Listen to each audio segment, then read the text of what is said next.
Good morning, welcome to ComSpark. I'm Jessica Allen with BDO in our Cybersecurity Advisory Services practice. And I'm talking to Matt Franz today from Clark State Community College. Good morning, Matt. Good morning.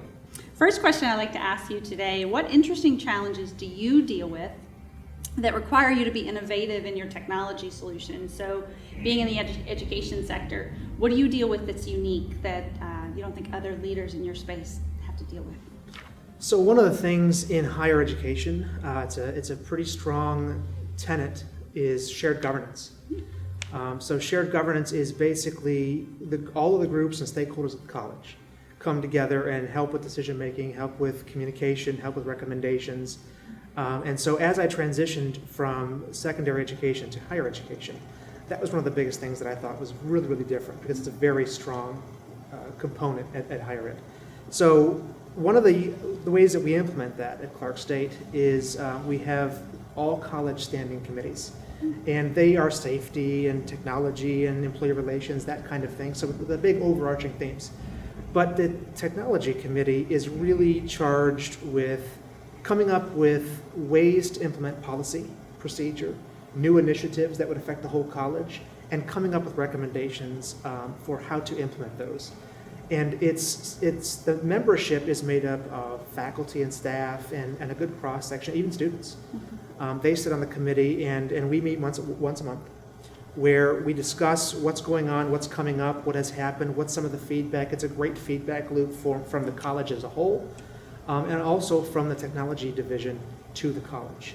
Because when you get a group of people who buy into the value of something that tends to be a little bit more technology-centric, where you have maybe an academic or a staff person who doesn't understand the high technology, when you sit in a room and really hash it out, they can help explain that. So it changes from we're going to implement a product to we're going to implement a solution, and a solution to a problem that they have, which I think helps people understand, hey, listen, this is this big rollout of whether it's a security initiative or a new system that we're implementing, and they may have to go through a month of training.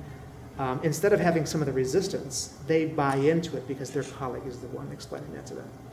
That's fascinating. So it sounds like you get more buy-in. Do you also feel like you get really innovative solutions because they're at the table? We do, because often from my perspective, I'll see the college as a whole, and sometimes I don't get a chance to see the individual departments working on a day-to-day with students or in the classroom. And so as I get to hear the feedback from the faculty and staff, they say, well, that sounds good, but what about this? What about this? And so that gives me a chance to go back to the vendor or to go back to the drawing board and say, listen, maybe this solution or product is not going to be the best fit for us. And so I think that ends up resulting in the best possible fit for the organization. That's great. That sounds like something maybe other industries could learn from. I think it would help in a lot of different places. Yeah. So the next question I want to talk about, as a technology leader, how do you balance your need for specific industry acumen, so things that you need because of education, versus just that general business acumen? That's a lot for you to understand and know. And then there's the technology acumen. So you have to understand the education industry. You have to understand how businesses run. Then you have to understand technology. So as a leader, specifically a technology leader, how do you balance all of that and trying to understand all of that at the same time? Long days. A lot of hours. But the reality is as I've gone through my career, it was really heavily focused on technology in the beginning.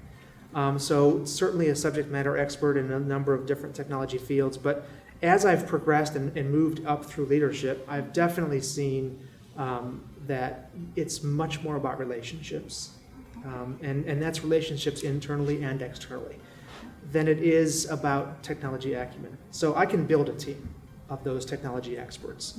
The key with building a team is I can get people that understand technology, but can they communicate that technology, right? So it's the difference between grabbing an engineer who's just a brilliant developer versus grabbing maybe someone that's not as brilliant, but someone that can take an idea that's very abstract and communicate that to a staff or faculty member that doesn't understand those different constructs. So I think that's how I see my role is being that strategic relationship builder. So not only building a team of people who I think are great communicators, but also making sure that I'm a great communicator to not only the college externally. So one of the biggest, I think, strengths for me personally is the ability to establish strategic relationships outside the college with our strong vendors. Every organization, whether you're higher ed or private industry, has their key vendors, ERPs, security, whatever that might be. You want to make sure that you've got good vendor relationships. And I'm not talking about someone who's going to take you to dinner. I'm talking to someone who understands your mission. Because when they understand your mission, you have different conversations. And so when you have those conversations, they're the ones that'll send you a text message, send you an email to say, hey, listen, we're ready to roll out this new thing. It's not ready for prime time yet. Would you be willing to walk through this with us? Because we think it would help you specifically. We've had a lot of value that way, and I think we've made a lot of things move forward much quicker because of those strategic relationships. That's great. From the other side of the table, I can't agree with you more. So what challenges do technology leaders face that are unique to other types of leaders? So a finance leader, an accounting leader, or HR. What do you experience as a technology leader that's different? So technology, it's interesting, in particular in higher ed, I can speak to that one probably best. A lot of times technology is something that should just always work. And when it doesn't, then everyone wants to get involved. But when it is, then not many people want to get involved because they have their own jobs, right? They're very busy.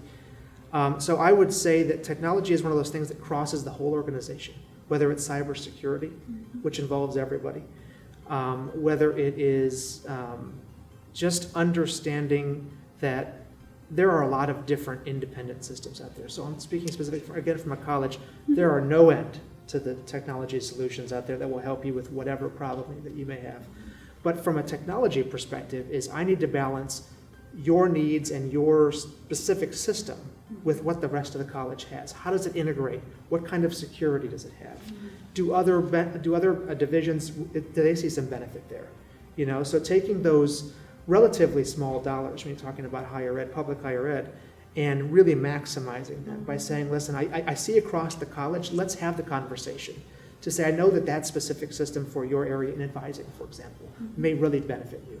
But would you consider this other solution that might have these other components that might help the business office, might help financial aid, you know, as well. So I think that is, when you're talking about like a finance, it kind of is what it is. It's very black and white generally. That's a great point. But there's a lot of gray in IT, and there's a lot of different solutions out there. So I think that the leader in technology needs to be able to look across all the divisions and see what is going to work best. That's great. Thank you for your time today. Sure. And if you'd like more information, please go to ComSpark.tech.